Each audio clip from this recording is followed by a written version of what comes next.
Alhamdulillah, wassalatu wassalamu ala Rasulillah wa ala alihi wa ashabihi wa man tabi'ahum bi ihsanin ila yaumiddin, amma ba'du. Ya ayyuhalladzina amanu taqullaha haqqa tuqatih wa la tamutunna illa wa antum muslimun. Kaum muslimin, para penuntut ilmu, para jamaah, para ibu, para bapak yang dimuliakan Allah Subhanahu wa taala, pemirsa MG TV, para pendengar Radio Jannah, alhamdulillah pada kesempatan sore yang berbahagia ini dengan izin dan kudrat dari Allah Subhanahu wa taala kita dapat berjumpa kembali di kajian sore setiap Senin sore di Masjid Aisyah radhiyallahu taala anha dalam pembahasan kitab Sahih Bukhari. Alhamdulillah kita telah masuk ke bab atau hal yang sangat penting, yaitu kitabus salat, yaitu hukum-hukum seputar salat berkaitan dengan syarat-syarat salat dan kaifiyahnya, bagaimana kita menunaikan salat dan seterusnya. Itu yang kita akan bahas. Sebelum kita membahas pada judul yang kita bawakan di sore hari ini, yaitu syurutus salat, yaitu syarat salat, walaupun Imam Bukhari tidak membuat judul itu, yaitu menjelaskan tentang wajibnya berpakaian ketika salat.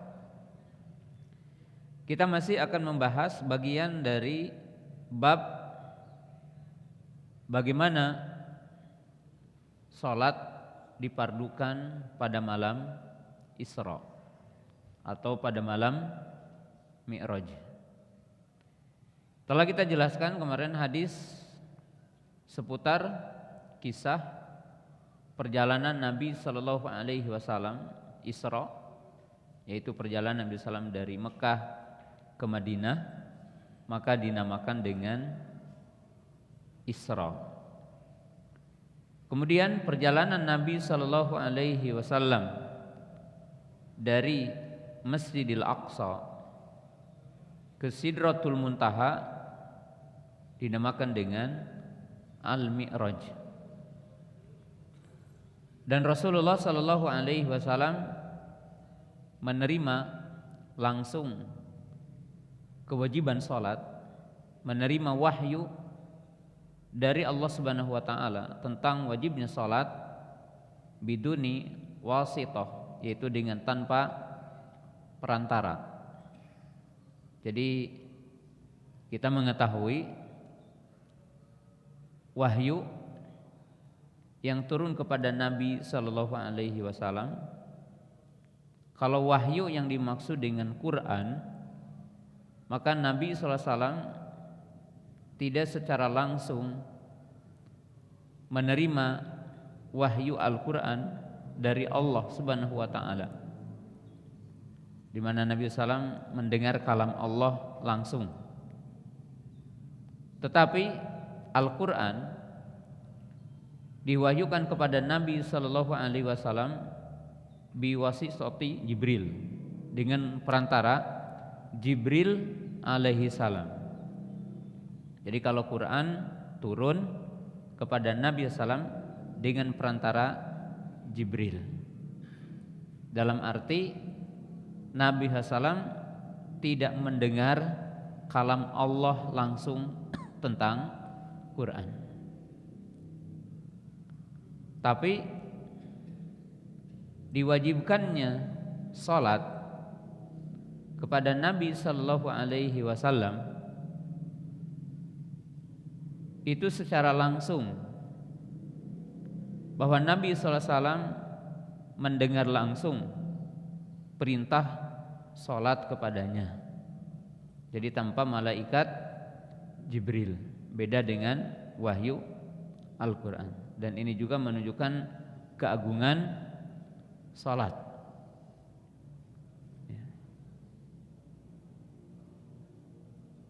Kita mengetahui secara singkat bahwa diwajibkan salat kepada Nabi Sallallahu Alaihi Wasallam itu perharinya. Kemudian Nabi SAW ketemu dengan Nabi Musa. Kemudian Nabi Musa alaihissalam berkata, mintalah keringanan kepada Rabbmu karena umatmu tidak mampu, maka dikurangi setengahnya. Kemudian setelah itu lewat lagi kepada Nabi Musa alaihissalam. Kemudian Nabi Musa alaihissalam berkata, mintalah keringanan lagi kepada Allah karena sesungguhnya umatmu tidak akan mampu. Maka Nabi SAW kembali lagi, kemudian diwajibkan yaitu 5 dengan padanan 50. Jadi artinya sama dengan 50 dalam arti dari sisi pahala yang akan diberikan Allah Subhanahu wa taala kepada kita. Kemudian sampai lagi kepada Nabi Musa alaihissalam.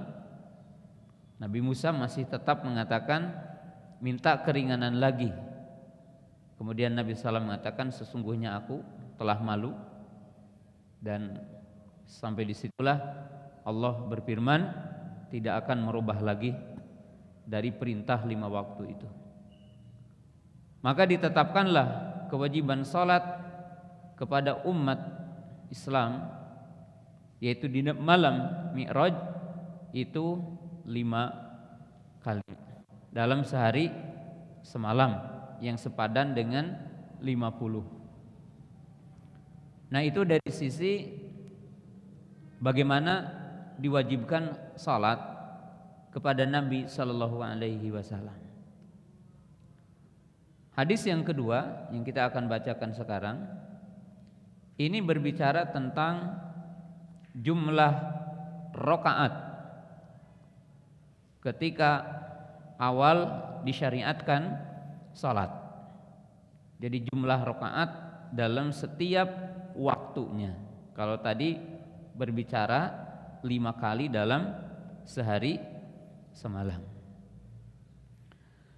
Qala Imam Al-Bukhari rahimahullahu taala, haddatsana Abdullah ibnu Yusuf At-Tinnisi. Qala akhbarana Malik, itu Malik ibnu Anas, Imam Darul Hijrah, wa huwa syaihu al-Imam Asy-Syafi'i rahimahullahu taala. An Salih ibni Kaisan Zayyad, an Urwah ibni Zubair, an Aisyata ummil mu'minina radhiyallahu taala anha qalat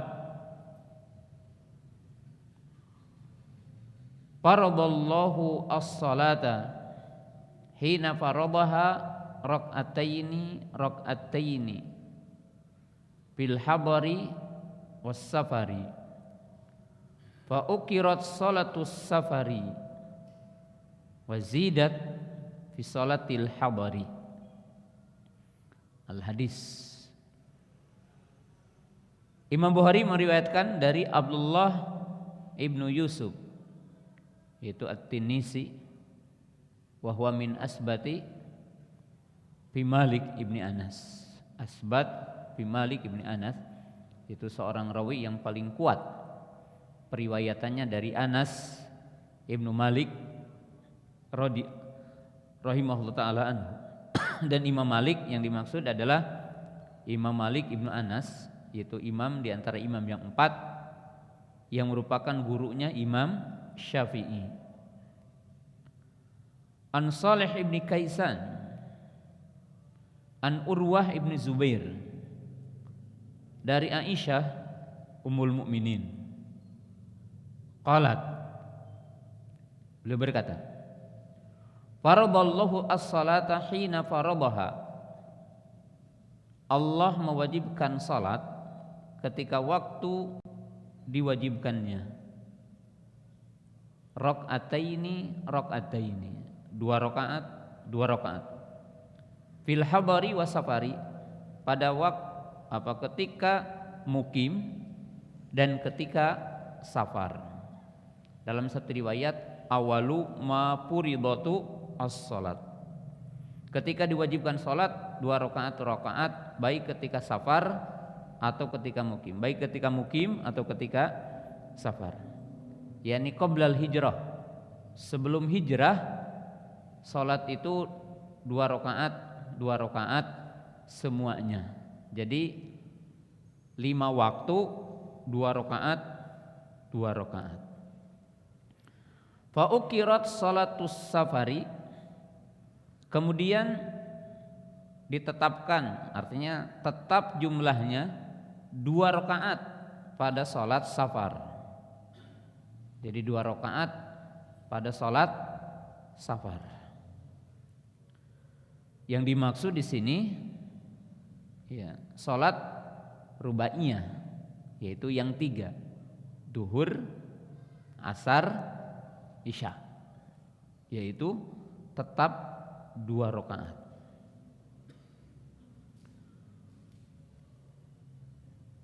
Yaitu pada waktu safar maksudnya.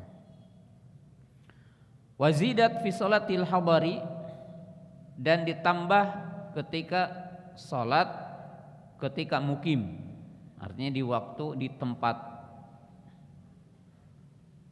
yaitu 4 rakaat.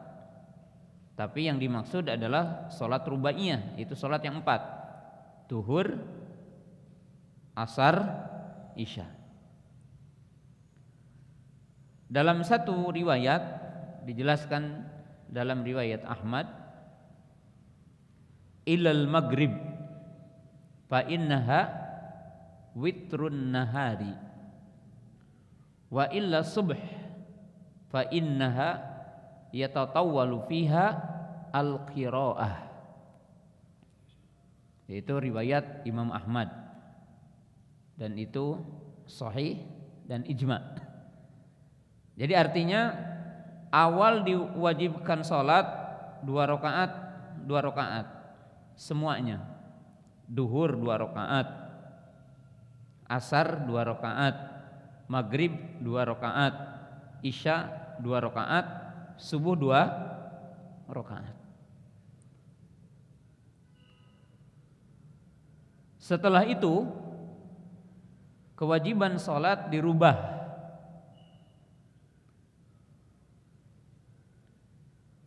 yaitu ketika Nabi Shallallahu Alaihi Wasallam telah berhijrah ke Madinah, maka beberapa waktu sholat ditambah menjadi 4 rakaat, yaitu duhur 4 rakaat, asar 4 rakaat, dan isya 4 rakaat. Adapun maghrib maka menjadi 3 rakaat. Kenapa?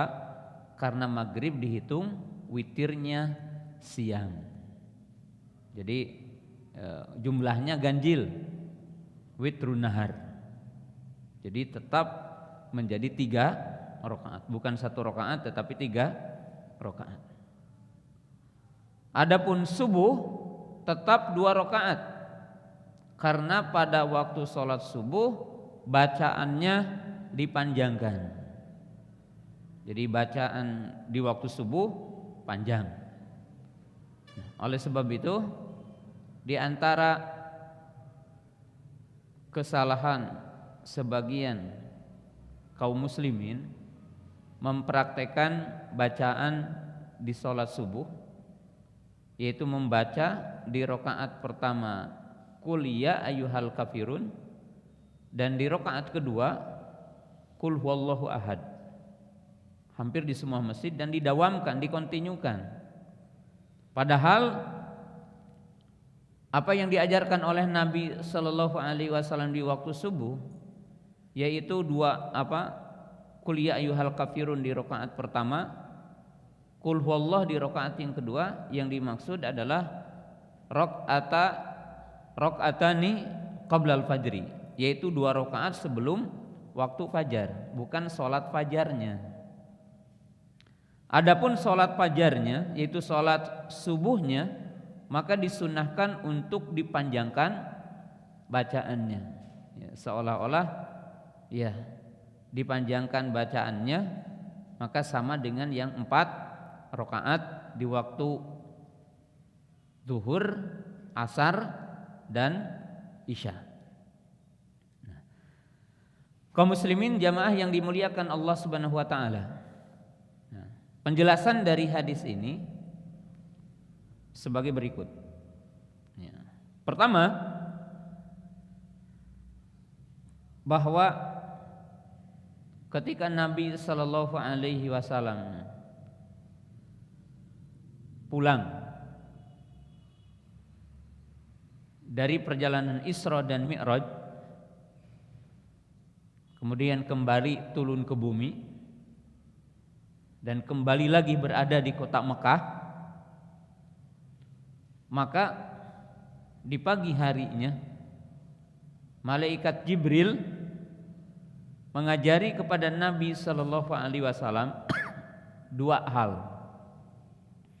Jadi mengajari kepada Nabi SAW 2 hal. Apa yang dimaksud dengan 2 hal itu? Pertama, Jibril alaihi salam mengajari kepada Nabi kita Muhammad sallallahu alaihi wasallam tentang waktu salat. Sebagaimana disebutkan dalam hadis Jabir ibnu Abdullah.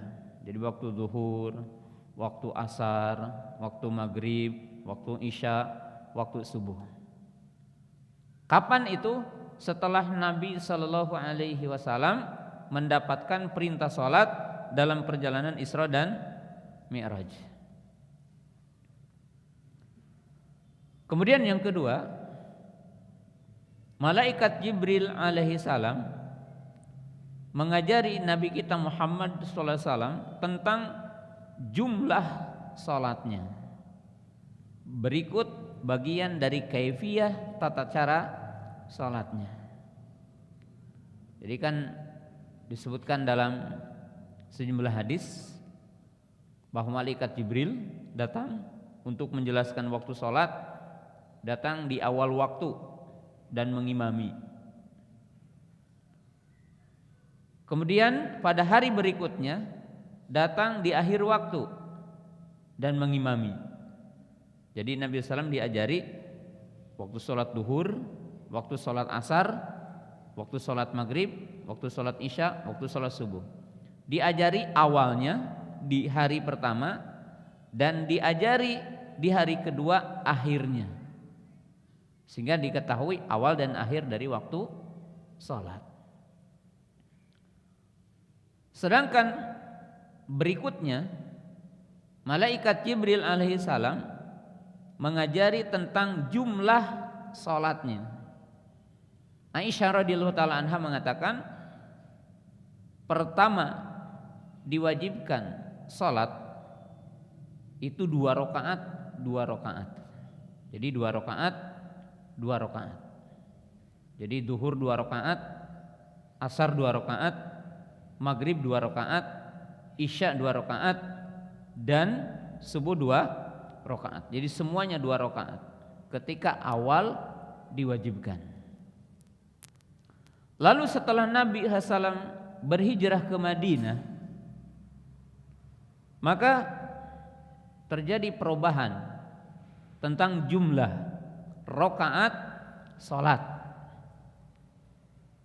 Jadi di sini terjadi taghyir syariat, yaitu tetap 2 rakaat untuk salat safar. Jadi tetap 2 rakaat untuk salat safar. Tapi yang dimaksud salat yang 4 rakaat. Jadi dalam waktu safar tetap 2 rakaat. Nah, untuk orang yang mukim, artinya berada di tempat tinggalnya, dirubah menjadi 4, yaitu duhur, asar, isya. Adapun 2 waktu disebutkan, adapun maghrib 3 rakaat. Fa innaha witrun nahar. Jadi maghrib 3 rakaat karena witir siang. Dan subuh adalah 2 rakaat karena dipanjangkan bacaannya. Jadi karena dipanjangkan bacaannya. Nah, ini sejarah diwajibkan sholat dari sisi jumlah. Nah, hadis ini mendapatkan beberapa kesimpulan. Kesimpulan yang pertama, kata para ulama, faqad istadala ba'dul ulama bihadal hadisi anal qasra fis safari wajibun wa sayati bayani hadal bab fi mawdi'iha. Yang pertama, dalam hadis ini diambil kesimpulan oleh sebagian para ulama bahwa mengqasar salat ketika safar adalah wajib. Jadi mengqasar salat ketika safar adalah wajib. Kenapa? Disebutkan di sini fa uqirat sholatus safari. Jadi ditetapkan sholat safar tetap 2 rakaat. Jadi seolah-olah menunjukkan bahwa mengqasar salat ketika safar adalah wajib. Bahkan ada kaul dari Imam Ibnu Hazm rahimahullahu ta'ala, dan kaulnya dianggap syadz oleh jumhur ulama. Beliau mengatakan al-qasru ruknun min arkani sholat. Jadi mengqasar itu rukun di antara rukun sholat. Dalam arti kalau orang tidak mengqasar sholat, maka dianggap sholatnya tidak sah. Jadi kalau ketika safar tidak diqasar, sholatnya tidak sah. Ini pendapat Imam Ibnu Hazm.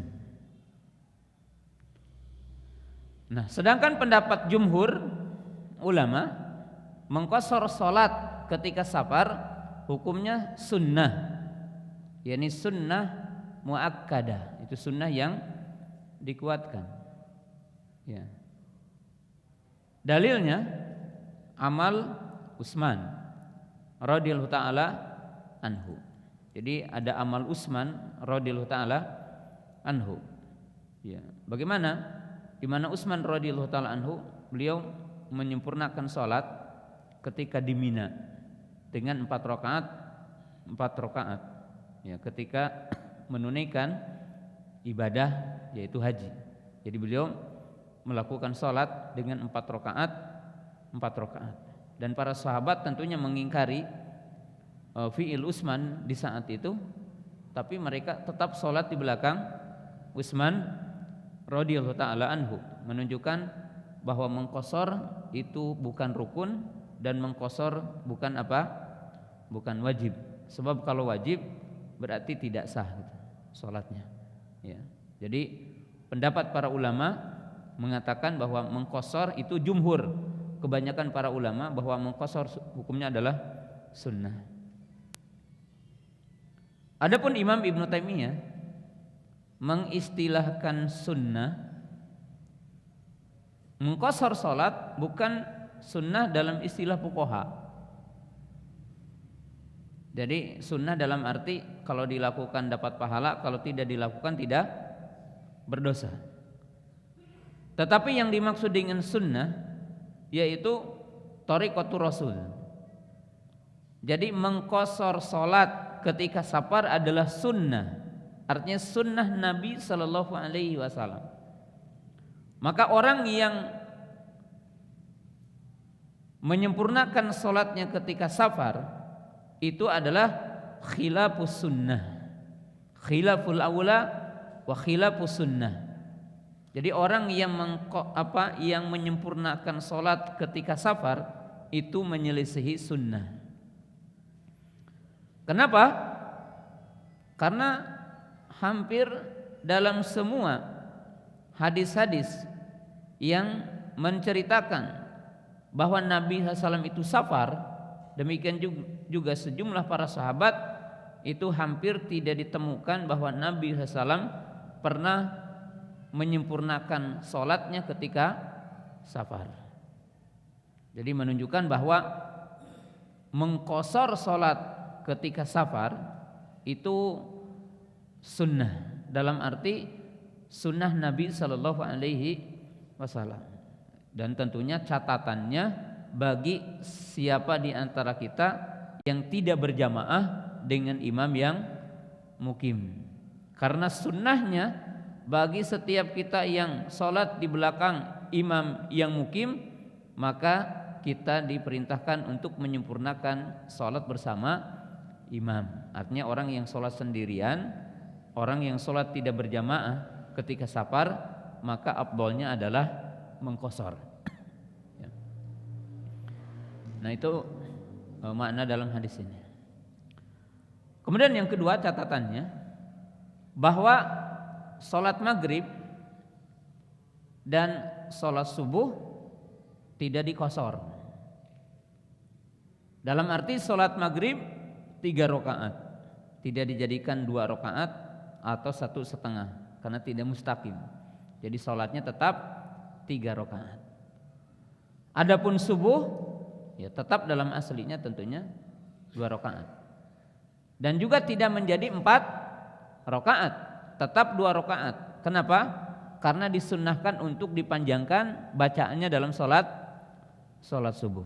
Nah, ini makna hadis di bab ini, dan sisi-sisi lain berkaitan dengan hukum safar dan hukum qashar akan kita bahas di tempatnya.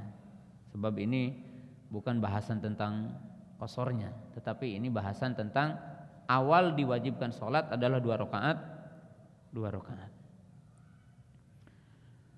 Qala al-Imam al-Bukhari rahimahullahu ta'ala, babu wujubis salati fis thiyabi wa qaulul ta'ala khudu zinatakum inda kulli masjid wa man shalla multahifan fi thawbin wahidin. Wa yudhkaru an Salamata ibnil Aqwa anna Nabiyya sallallahu alaihi wasallam qala yazurruhu walau bisyaukah fi isnadihi nabarun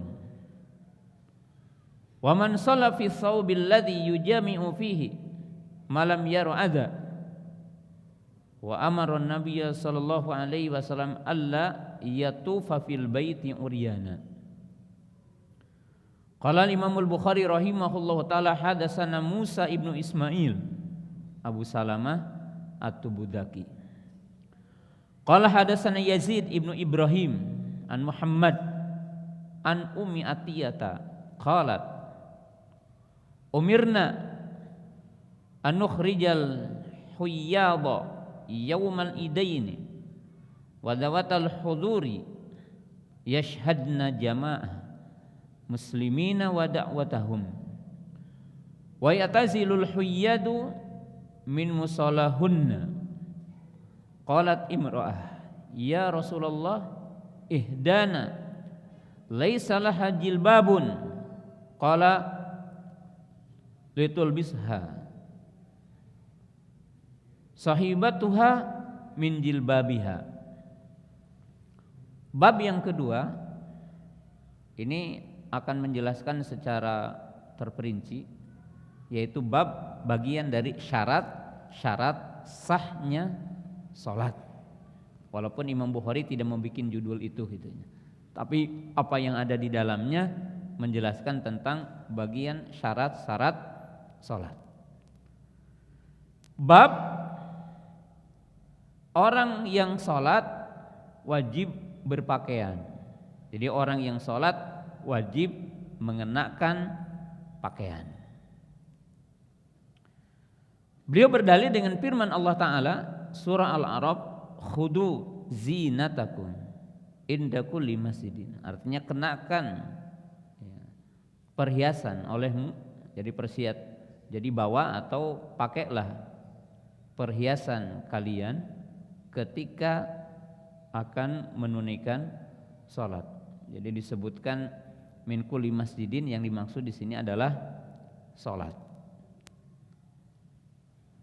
Dan barang siapa yang salat multahifan fi thawbin wahid, kita seyogianya tadi membawa contoh kain ihram ya.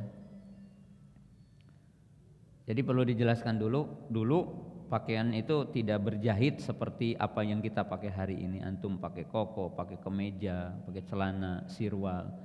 Saya pakai kain yang dijahit seperti itu. Dulu para sahabat berpakaian imma izar dengan rida. Izar bahasa kita supaya mudah, kain sarung, atau orang Sunda kain samping gitu ya. Kain samping gitu ya. Yang dipakai untuk menutupi dari pusar ke lutut itu dinamakan izar. Jadi kain yang berfungsi menutup dari pusar ke lutut ke bawah itu dinamakan dengan izar. Pakaian yang menutup pundak, dada, maka itu dinamakan rida. Dikenal dengan saubun wahidun atau sauban. Jadi bukan dua pakaian dalam arti dua baju. Yang dimaksud sauban itu kain bagian atas, kain bagian bawah. Nah, maka para sahabat yang tentunya digambarkan mereka ya orang yang waro, orang yang tidak berlebihan tentang dunia. Imma mereka memakai satu kain berarti dilipat izar dan dibelit ke atas. Ya. Terkadang juga bahasa Indonesia apa ya? Kalau orang Sunda makan dikongkoyangkeun ya. Ti dieu ka hanap gitu. Sehingga nanti kan di beberapa sumber hadis lamun takbiratul ihram kabuka tahanapna gitu. Makanya kalau ada kain mah enak gitu ya. Ketika itu kain dikesinikan pas takbir maka ya kemaluannya apa? Kelihatan. Karena dulu belum ada dikenakan sirwal gitu ya. Dalam sebagian kehidupan di zaman itu gitu ya. Ya. Maka di sini waman sholat multahifan fi thawbin wahid. Ya, multahif itu kalau kita mah dililitkeun gitu nya. Dihanap ka luhur gitu. Jadi lamun sholat ya kadang-kadang teu bisa takbir gitu sebab dibuntelkeun. Dililitkan kayak ini sehingga mun takbir hese gitu kan. Atau kalau takbir ke bawah sebagian kelihatan apa? Auratnya. Kemudian diriwayatkan dari Salamah ibnu Aqwa bahwa Nabi SAW mengatakan yazurruhu walau bisyawkah. Ya, ini artinya bikin sarung walaupun disambungkan dengan duri. Can dijahit kan hari tamah gitu, alat jahit gitunya. Jadi kalau kita punya kain, kalau orang Sunda mah kain samping, kain sarung yang tidak dijahit, ya itu ada kain-kain kalau di hadrol maut kan itu tidak dijahit gitu itunya. Nah, gimana caranya? Maka digabungkan walaupun dengan apa? Menggunakan duri untuk menyambungkannya gitu ya. Untuk jadi apa? Penutup bagian bawah. Wa man shalla fi thawbil ladzi yujami'u fihi malam yara adza. Kemudian ya di saat itu digambarkan ini baju yang dipakai berjima dipakai untuk sholat selama tidak melihat bekas seperti air mani di pakaian itu. Hatta Nabi SAW disebutkan dalam riwayat yang lain ya, dengan sanad yang sahih bahwa Nabi SAW itu sholat dengan pakaian yang beliau telah berjima dengan pakaian itu. Ya, jadi ya mungkin kita kalau kita kan pakaian ke kantor, pakaian olahraga, pakaian sholat ganti-ganti, ya. Tapi Nabi SAW memberikan yang dinamakan iktisad, selalu hemat gitu ya, menggambarkan. Ya. Kalau Nabi SAW ingin, Allah akan memberikan segalanya. Tetapi Nabi SAW memberikan contoh akan kesederhanaan, yaitu baju yang dipakai berjima dipakai untuk apa? Sholat, selama tidak melihat bekas gitu, kotoran. Wa amara Nabi sallallahu alla yatufa bil baiti uryana, dan Nabi sallallahu memerintahkan agar tidak bertawaf di Baitullah dengan telanjang. Karena tentunya orang-orang jahiliyah itu bertawaf telanjang. Ya, dan para wanita itu bertawaf telanjang di waktu malam. Di waktu siang mereka tidak telanjang, tapi di waktu malam telanjang. Ya. Nah, ini asarnya. Lalu Imam Bukhari meriwayatkan untuk bab ini hadis dari jalannya Ummu Musa bin Ismail yaitu Abu Salamah Bedaki, dari Yazid bin Ibrahim, dari Muhammad an Ummu Atiyah, dia berkata, umirna, kami diperintah anukhrijal huyyadha, untuk membawa atau mengeluarkan, ya. Artinya di sini diperintahkan para wanita untuk keluar, muncul bahasa Sunda mah dikerib dari rumah-rumahnya gitu. Tidak ada yang tersisa untuk mengikuti syiar di hari Id, yaitu takbir, tahlil, salat, ya. Bahkan wadawatil hudur. Nah, di sini masuk di dalamnya adalah ABG gitu ya. Jadi istilahnya itu dari mulai ibu-ibu yang udah menikah, anak yang baru haid, ya, kemudian anak-anak ABG itu dibawa untuk keluar menyaksikan jamaah kaum muslimin dan dakwah mereka. Artinya di sini maksudnya adalah zikir-zikir mereka, ikut bertakbir, bertasbih, ikut menyemarakan dan ikut ke mushola. Hanya saja wanita-wanita yang sedang haid tidak ikut sholat, dalam arti tidak ada dalam barisan sholat. Lalu berkata salah seorang di antara wanita, nah ini juga kondisi di saat itu ya, di saat itu tidak seperti hari ini. Mungkin ibu-ibu hari ini pakaian itu ada pakaian keundangan khusus, pakaian undangan pernikahan khusus, pakaian untuk arisan khusus, pakaian untuk ke mall khusus gitu kan. Tapi para sahabiah lain katanya. Berkata salah seorang wanita, wahai baginda Rasulullah, bagaimana katanya di antara kami itu tidak memiliki jilbab. Jadi terbayangnya kehidupan para sahabat itu berat. Maka Nabi SAW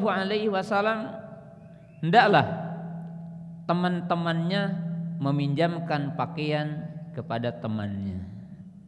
Jadi coba katanya saudaranya meminjamkan pakaian untuk saudaranya. Bareng nginjem cenah gitu. Kasih pinjaman. Yang menunjukkan digambarkan persaudaraan ya para sahabat, para sahabiyah satu dengan yang lainnya, tetapi ditinjau dari sisi lain bahwa para sahabat, para sahabiyah hidup dalam artinya bukan garis kemiskinan, tetapi memang Allah memberikan contoh yang dinamakan figur model, role model kan para sahabat itu.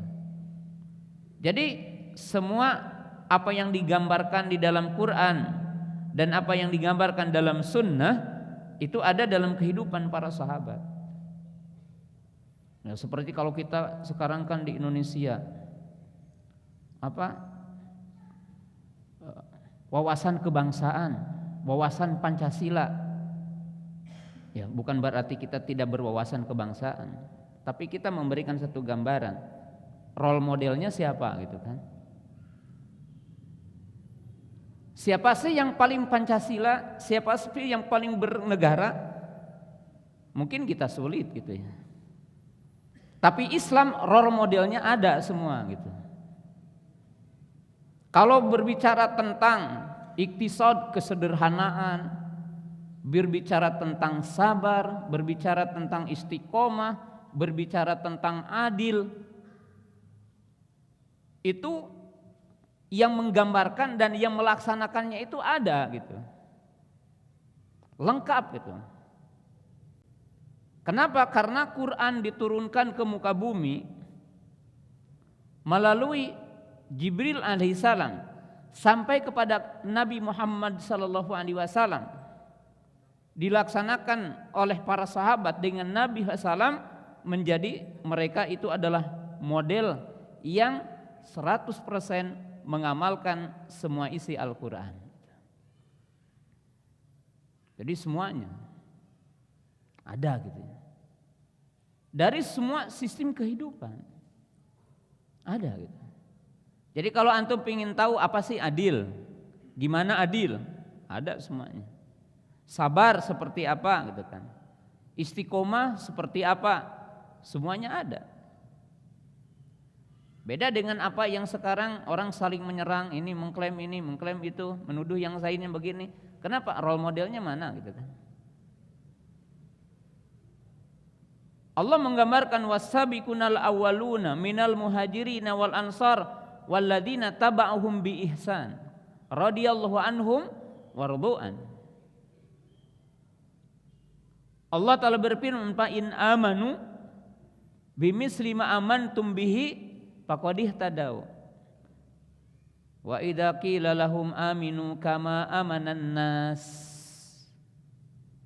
Jadi jelas role model iman jelas, model sholat jelas, model puasa jelas, model haji jelas, model umroh jelas, model jihad jelas. Semuanya apa yang ada dalam surah Al-Quran dari mulai Al-Fatihah sampai Qul a'udzu birabbin nas itu telah ada dalam kehidupan semua praktek Nabi SAW dengan para sahabat ridwanullahi ta'ala alaihim. Oleh sebab itu orang mukmin wajib untuk mengikuti mereka. Jadi mengikuti jejak mereka gitu. Ya. Jadi apa yang menimpa kepada Nabi SAW dan para sahabat telah ada. Di masa paceklik, peperangan kan ada masa paceklik gitu ya. Kemudian ketika melimpah luah harta diberikan juga sejarahnya. Ya. Sejarahnya ada. Melimpah luah harta di tengah-tengah para sahabat. Ketika terjadi yaitu apa? Futuhatul Islamiyah. Menyebarnya Islam ke berbagai negara dan ditaklukkan negara-negara adikdaya. Ya, kan disebutkan Kanzun Abyad wal Ahmar, artinya di situ Romawi dan Parsi yang digambarkan sumber emas, yang digambarkan sumber perak itu telah dikuasai oleh para sahabat di saat itu dan jatuh di tangan kaum muslimin. Tapi bagaimana mereka ketika mendapatkan ujian kesempitan harta dan bagaimana ketika mereka mendapatkan dunia, maka telah digambarkan dalam kehidupan mereka. Yang orang muslim kita hari ini diperintahkan untuk mengikuti mereka. Jadi ini kisah para sahabat ridwanullahi ta'ala alaihim Ya, di ujung hadis ini kan digambarkan bahwa sebagian wanita ingin sholat id tidak punya jilbab gitu. Ya. Sehingga Nabi SAW menganjurkan kepada sahabiah yang lainnya untuk meminjamkan pakaiannya. Ya, jadi untuk meminjamkan pakaian kepada saudaranya. Jadi Nabi SAW mengajari bagaimana bersaudara, persatuan, ta'awun dalam kebaikan. Nah, kaum muslimin jamaah yang dimuliakan Allah Subhanahu wa taala. Bab ini menjelaskan tentang wajibnya orang yang sholat berpakaian. Jadi wajib berpakaian bagi setiap orang yang sholat. Nah, kaum muslimin jamaah yang dirahmati Allah taala, sholat itu punya rukun, syarat, wajib, mustahabat. Jadi kalau kita berbicara sholat ya ada rukun, ada syarat, ada wajib, ada mustahabat. Setelah itu apa? Mubtilat, pembatalnya. Jadi kalau kita berbicara sholat maka tidak lepas minimalnya dari 5 poin ini. Rukun, syarat, wajib, mustahabat, mubtilat, yaitu pembatal-pembatal sholat. Itu akan ada dalam satuan-satuan hadis yang dibawakan oleh Imam Bukhari rahimahullahu ta'ala. Imam Bukhari rahimahullahu ta'ala telah mendahulukan sebagian syarat sholat, yaitu toharoh, bersuci, dengan membawakan beberapa judul sebelumnya, yaitu Kitabul Wudu, Kitabul Gusli, Kitabut Tayammum. Di mana Imam Bukhari telah membawakan 3 judul sebelumnya: bab berwudu, bab mandi janabah, bab bertayamum. Maka didahulukan oleh Imam Bukhari tentang syarat sahnya salat, yaitu apa? Toharoh, yaitu bersuci. Ya. Sehingga di dalam bab salat tidak disebutkan lagi itu, karena udah disebutkan dalam bab yang sebelumnya atau kitab yang sebelumnya. Ya.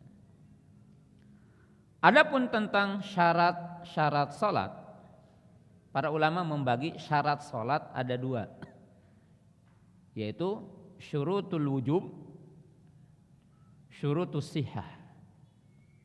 Syarat salat itu ada 2. Syarat wajibnya salat, syarat sahnya salat.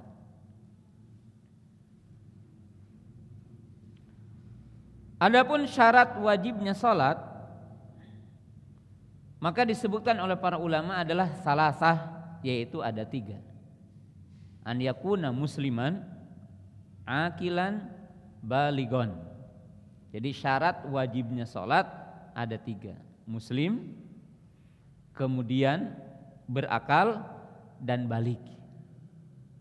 Ya, jadi muslim, berakal, dan balik. Ya. Dan itu adalah syarat wajibnya sholat. Artinya kalau orang udah balik berarti telah wajib sholat. Ya. Kalau orang itu belum balik, belum wajib sholat, tetapi sholat berbeda dengan yang lain, wajib diajarkan pada umur 7 tahun, dan 10 tahun kalau anak kita tidak sholat diberikan pelajaran dengan diberikan pukulan. Jadi kalau anak 10 tahun tidak sholat dipukul anak kita, tapi dipukulnya lain kuhalu ya. Tetapi pukul yang mendidik, yang tidak melukai. Nah, orang gila tidak wajib sholat. Orang yang hilang ingatan tidak wajib sholat. Orang tua kita atau ibu kita telah pikun tidak wajib sholat. Tidak wajib bagi kita untuk mengganti sholatnya juga. Tidak wajib juga untuk dibayarkan fidyah untuk sholatnya, karena rufi al-qalamu an salasin, anis sabiyyi hatta yahtalima, wa anin naimi hatta yastaiqidha, wa anil majnuni hatta yafi'a. Jadi diangkat kewajiban bagi 3 kelompok: anak kecil sehingga dewasa, orang yang tidur sehingga bangun, dan orang yang hilang ingatan sehingga dia sembuh ingatannya. Nah, adapun yang kedua adalah syartu sihah, yaitu syarat sahnya salat. Syarat sahnya salat sebagai berikut. Yang pertama adalah at-thaharah, yaitu bersuci. Thaharah, suci ya. Dan ini mencakup ya, dua. Pertama, at-thaharatu minal hadas wa thaharatu minan najasat, yakni minan najas. Suci ada dua, suci dari hadas, baik hadas kecil atau hadas besar, yaitu dengan wudu atau mandi janabah atau tayamum. Ini udah dibahas. Yang kedua, suci dari najis, yaitu mencakup tiga: thaharatul badan, thaharatul saub, thaharatul makan, yaitu suci pakaian kita, suci badan kita, dan suci tempat sholat kita. Tafsilatnya akan kita jelaskan di hadis-hadisnya nanti. Hanya ini menggambarkan supaya mudah dulu. Ya, setelah itu kita baca jelaskan hadis ini. Jadi yang pertama toharoh. Toharoh itu dua, toharoh dari hadas, toharoh dari najis. Najis suci badan kita, suci pakaian kita, dan suci tempat sholat kita. Yang kedua, ini yang akan kita bahas, yaitu apa? Syatrul aurah, menutup aurat. Ya, kita jelaskan nanti setelah ini. Yang ketiga adalah dukhul waqt, yaitu masuk waktu. Nanti akan ada bab adzan di dalam bab yang dibawakan oleh mu'allif rahimahullahu taala, yaitu dukhulul waqt, masuk waktu. Kemudian setelahnya istiqbalul qiblah, yaitu menghadap kiblat. Jadi istiqbalul qiblah, yaitu menghadap kiblat. Kemudian setelahnya itu apa? An-niyah, yaitu niat. Walaupun niat itu masuk kepada syarat, demikian juga masuk kepada rukun nanti. Jadi bersuci, menutup aurat, masuk waktu, menghadap kiblat, dan apa? Berniat. Ini yang dinamakan 5 syarat sahnya apa? Salat. Ya. Kalau bersuci digabungkan menjadi 2, maka berarti apa? 6. Dan para ulama mengatakan syarat salat ada 9. Yaitu 3 berkaitan dengan syarat wajibnya dan 6 berkaitan dengan syarat sahnya. Maka disebutkan syurutus sholat tis'ah, yaitu ada 9. Tapi hitungan bukan sesuatu yang mesti ya. Karena terkadang tadi kalau bersuci dianggap 1, maka berarti 8 gitu ya. Kalau bersuci dibagi menjadi bersuci dari hadas dan bersuci dari najis, sehingga dibagi 2, maka menjadi 9 syarat sah sholat. Nah, syarat yang dibahas oleh Imam Bukhari di sini yaitu syarat sah sholat, yaitu menutup aurat. Itu menutup aurat. Nah, yang dijelaskan oleh Imam Bukhari rahimahullahu taala dalam bab yang berkaitan dengan menutup aurat ketika sholat itu ada 3 poin penting. Jadi ketika antum berbicara tentang syarat sah sholat berkaitan dengan menutup aurat, itu ada 3 sisi yang harus kita tahu. Yang pertama, batasan aurat bagi laki-laki dan perempuan. Jadi batasan aurat bagi laki-laki dan perempuan. Jadi batasan aurat bagi laki-laki dan perempuan, karena tentunya berbeda. Dalam arti kalau dikatakan wajib menutup aurat, maka berarti setiap muslim wajib mengetahui batasan aurat bagi laki-laki dan perempuan.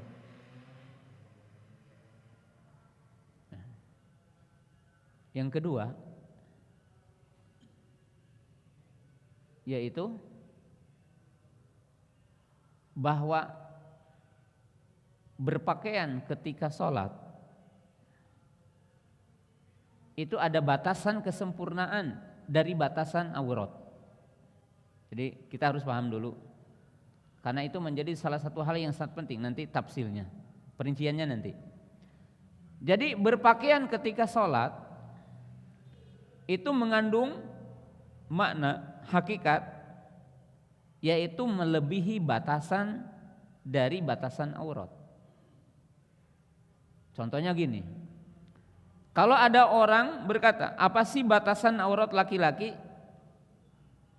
Maka batasan aurat bagi laki-laki ini adalah batasan terluas, yaitu dari pusar sampai lutut. Artinya kalau orang sholat pakai sarung, kemudian cek orang sunnah mah benelah-beneleh gitunya, perutnya kelihatan, dadanya kelihatan, sah sholatnya enggak? Sah gitu. Tapi seperti itukah orang sholat? Maka Nabi SAW mengatakan nanti hadisnya, jadi dilarang orang membuka apa? Dua pundaknya ketika apa? Sholat.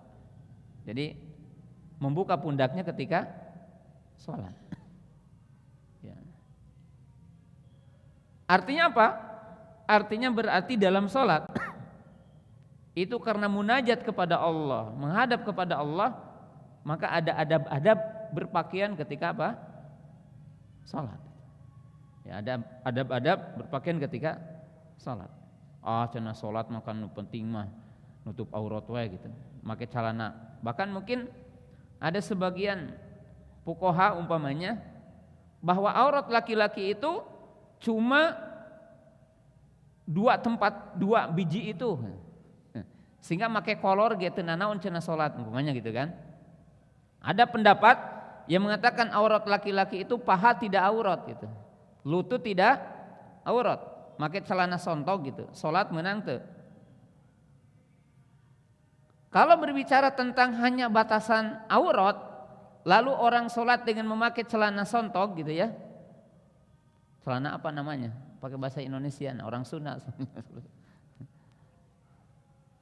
Lalu sholat, Allahu Akbar, benelah-beneleh gitu, menang. Ya. Apa katanya? Kan aurat laki-laki hanya itu. Sedangkan dalam syariat sahnya sholat menutup apa? Aurat. Lamun geus katutup aurat berarti sah sholat. Tapi kan tidak begitu. Manya ari kaondangan make dasi, make jas gitunya. Ari sholat make sontong. Ya. Jadi ini bahasan keduanya. Jadi nanti kita akan paham, oh ini kesempurnaannya. Ketiga, bahwa ketika sholat ada sejumlah pakaian yang makruh dipakai gitu. Bahkan akan merusak kesempurnaan sholat. Jadi ada pakaian yang makruh dipakai ketika sholat. Dan para ulama membahas khusus itu. Contoh, bagaimana kalau orang sholat hasil curian pakaiannya. Sholat tapi bajuna menang korupsi. Sah teu sholatna gitu. Jadi ada sesuatu yang di luar tapi mempengaruhi sholat kita. Itu dibahas. Itu akan ada pembahasannya gitu. Kemudian orang yang sholat tapi isbal. Jadi orang yang sholat tetapi isbal, mata kakinya apa? Tertutup. Nanti kita akan menemukan hadis bahwa pernah dikatakan sholli fa innaka lam tusolli. Sholat kamu sesungguhnya engkau belum sholat. Ketika didapatkan ada orang yang sholat kemudian apa? Isbal. Ya. Nah, ini bagian-bagian terpenting yang berkaitan dengan apa? Dengan pakaian ketika apa? Ketika sholat. Ya. Kalau berkaitan dengan hukumnya jelas itu. Nah, 3 bagian penting itulah adalah bagian-bagian terpenting yang kita akan bahas di dalam bab pakaian ketika sholat. Jadi bab berpakaian ketika sholat. Ya. Kaum muslimin jamaah yang dimuliakan Allah Subhanahu Wa Taala, sampai di sini. Wa akhiru da'wana alhamdulillahirabbil alamin.